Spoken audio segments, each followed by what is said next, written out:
1 நாளாகமம் 2 நாளாகமம் இது என்ன சொல்லுவாங்கன்னா, இது எஸ்ரா நெகேமியாவுடைய காலங்களில் எழுதப்பட்டு இருக்க வேண்டும்னு சொல்லுவாங்க. ஆனால் இந்த சரித்திரத்தை திரும்ப, அதாவது 1 ராஜாக்கள் 2 ராஜாக்களுடைய சரித்திரத்தை அப்படியே திரும்ப கொண்டு எழுதப்பட்டிருக்கும். ஆனால் கொஞ்சம் வித்தியாசமாக இருக்கும் நீங்கள் அதை படிச்சிங்கன்னா. என்னென்னா, இந்த ராஜாக்களுடைய புத்தகங்கள் அரசியல் ரீதியாக, அதாவது ராஜாக்களுடைய ரீதியாக எழுதப்பட்டிருக்கும். இந்த பெர்ஸ்பெக்டிவ் வந்து ராஜாக்களாக இருக்கும். ஆனால் நாளாகமம் வரும்பொழுது அது எப்படி இருக்குன்னா, ஆலயத்தை குறித்து இருக்கும். அதாவது அவருடைய நம்பிக்கை, அவர்களுடைய கலாச்சாரம் அல்லது அவர்களுடைய வழிபாடு இதை குறித்தே வரும்.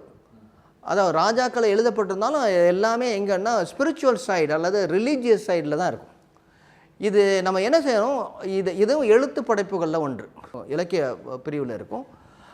இதில் வந்து மறுபடியும் திரும்ப எல்லாருக்கும் இது எப்படி கர்த்தர் உங்களோடு கூட உடன்படிக்கை பண்ணி தன்னுடைய அவருடைய பிரசன்னத்தை எப்படி அவர் காட்டிட்டு வர்றாருன்னு எல்லா இடத்துல எழுதப்பட்டிருக்கும். ஆக நம்ம அதை என்ன செய்யணும், 1 ராஜாக்கள் 2 ராஜாக்கள் படிக்கும் பொழுதும் அதற்கு பின்பதாக உள்ள சரித்திர புத்தகங்களை படிக்கும்போது சேர்த்தே நம்ம படிக்கிறது ரொம்ப நல்லது. அது வந்து என்ன மறுபடியும் சொல்கிறாங்கன்னா, திரும்ப அதை சரித்திரத்தை திரும்பி பார்த்து கர்த்தருடைய வாக்குத்தத்தத்தோடு அவருடைய ஆராதனையோடு கூட இணைத்து அதை படிக்கிறாங்க. மறுபடியும் ஒவ்வொரு முறையும் அவங்க திரும்ப போகிறாங்க. சிலர் சொல்லுவாங்க, இந்த புத்தகத்தை படிக்கும்பொழுதெல்லாம் இந்த டியூட்ரானமி இருக்குல்ல, அதாவது உபாகமம் கூட இந்த நாட்களில் தான் எழுதப்பட்டது அப்படின்னு சொல்லுவாங்க. நான் அதை ஒத்துக்கிற போது கிடையாது.